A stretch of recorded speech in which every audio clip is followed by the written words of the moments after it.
Di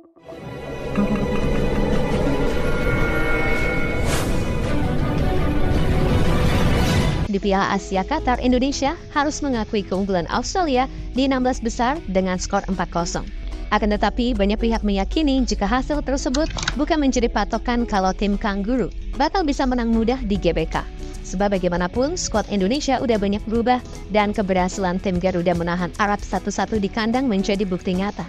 Kalau tim ini emang gak bisa dianggap sebelah mata. Apalagi di laga pertama, Australia kalah dari Bahrain 0-1 di kandang sendiri. Nah, yang bikin media-media heran, jelas sikap Australia itu sendiri yang seolah sangat tegang dalam persiapan match kedua. Yang mana hal itu berbanding terbalik dengan punggawa Indonesia yang begitu enjoy menikmati setiap momen yang ada. Sesuatu yang kemudian dijelaskan oleh dua pemain senior Australia kalau laga melawan Indonesia memang akan jadi laga yang begitu berat dan tim Australia siap melakukan apapun untuk menang. Keberhasilan Indonesia menahan imbang Arab Saudi pada akhirnya memang membuat banyak pihak terkejut.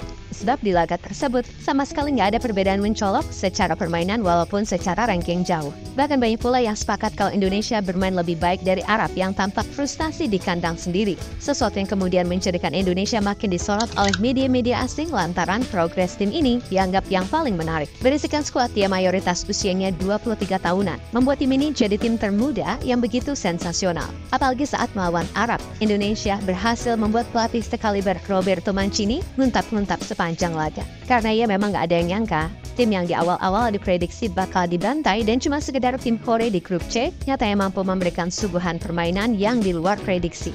Usai melawan Arab, tugas berat lainnya adalah menjamu Australia di GBK. Nah, laga itu sendiri dijamin bakal lebih ketat karena Australia sangat ingin mencari kemenangan setelah laga perdana kalah secara memalukan dari Bahrain di kandang sendiri. Akan tetapi, yang bikin media-media besar heran tentu saja cara Australia memandang laga ini bak laga final. ESPN misalnya, yang mana media tersebut menjelaskan kalau Australia benar-benar menganggap laga melawan Indonesia sebagai laga besar. Yang mana media tersebut juga menyoroti keputusan tim Australia untuk menggelar latihan secara tertutup di lapangan ABC, di mana tampak tim Kangguru menggunakan kain hitam besar agar sesi latihan mereka sama sekali sulit untuk diliput. Hal yang cukup membuat media-media lainnya pun merasa aneh, karena Australia sebegitu khawatirnya. Sedangkan di satu sisi, tim Indonesia sendiri malah kelihatan enjoy banget dalam menghadapi laga demi laga. Yap, di sesi latihan kemarin, tim Indonesia yang kedatangan Michelle Gers dan Eliana Reinders beneran enjoy banget. Bahkan ada momen saat Martin Paes nyanyi sembari diikuti canda tawa pemain lainnya saat makan malam bersama. Sementara itu, gelandang senior Australia, Jackson Irvine, mengakui kalau laga melawan Indonesia nggak akan berlangsung mudah. Yang mana mas-mas Kiana yang satu ini menegaskan jika timnya akan melakukan apapun untuk bisa menang dan menembus kekalahan memalukan atas Bahrain di kandang sendiri. Di sisi lain, Kapten Australia, Matthew Ryan, benar-benar meminta semua rekan-rekannya fokus dan waspada di pertandingan nanti. Sebab kiper yang baru aja pindah ke AS Roma mengakui kalau sekarang ini kualitas tim Indonesia benar-benar jauh lebih bagus dibandingkan saat mereka menang 4-0 di Piala Asia. Gak cuma itu aja, dari sisi kematangan, tim Garuda juga dianggapnya sudah sangat berkembang. Yang mana itu dibuktikan dari ketenangan mereka saat sukses mencuri 1 poin di Jeddah yang bahkan tim lain pun sulit melakukannya. Mereka suka memainkan permainan sepak bola modern, dan itu sangat bergantung pada hal teknis. Itulah yang kami harapkan pada Selasa malam nanti. Dengan menghormati lawan, kami tahu mereka punya kualitas yang bisa merugikan kami jika kami tidak tampil dalam permainan kami. Jangan biarkan mereka melakukannya dengan cara bagaimana kami bermain.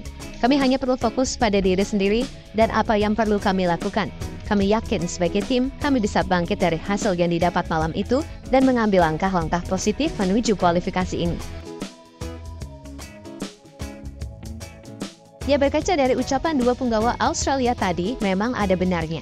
Sebab dibandingin Piala Asia kemarin, Indonesia benar-benar udah lebih siap untuk melakoni partai besar. Ditambah ketika itu Indonesia masih belum diperkuat pemain-pemain seperti Tom Haye, Ragnar Oratmangun, Cheises, Nathan Chuaon, Kelvin Verdong, dan tentu saja Martin Paes. Dan sekarang ini dengan adanya pemain-pemain tadi, harusnya Indonesia bisa menampilkan permainan yang jauh lebih bagus untuk meraih hasil yang bagus di kandang sendiri. Terlebih bukannya meremehkan, tapi Australia sendiri sekarang memang sedang dalam masa transisi. Apalagi publik Australia juga kabarnya udah sangat muak dengan Graham Arnold yang dianggap nggak bisa membawa tim ini naik kelas. Atas dasar itulah wajar bagi Australia kalau menjadikan laga melawan Indonesia sebagai laga yang krusial. Karena kalau sampai kalah lagi, wah beneran abis mereka dihujat publik sendiri. Maka dari itu, situasi yang terjadi dengan Australia harus bisa dimanfaatkan betul oleh Indonesia. Apalagi nanti di barisan back, Justin udah bisa main, sehingga Kelvin bisa menunjukkan kebolehannya. Di pos back sayap kiri, dan Nathan ditaruh di tengah menemani Tom Haye. Kalau begitu, sekali lagi harusnya Indonesia bisa main lebih menyerang dan efektif. Namun ya tetap sih, moga-moga aja pemain gak terlena dan semoga rumput GBK pun bisa mulus di hari H.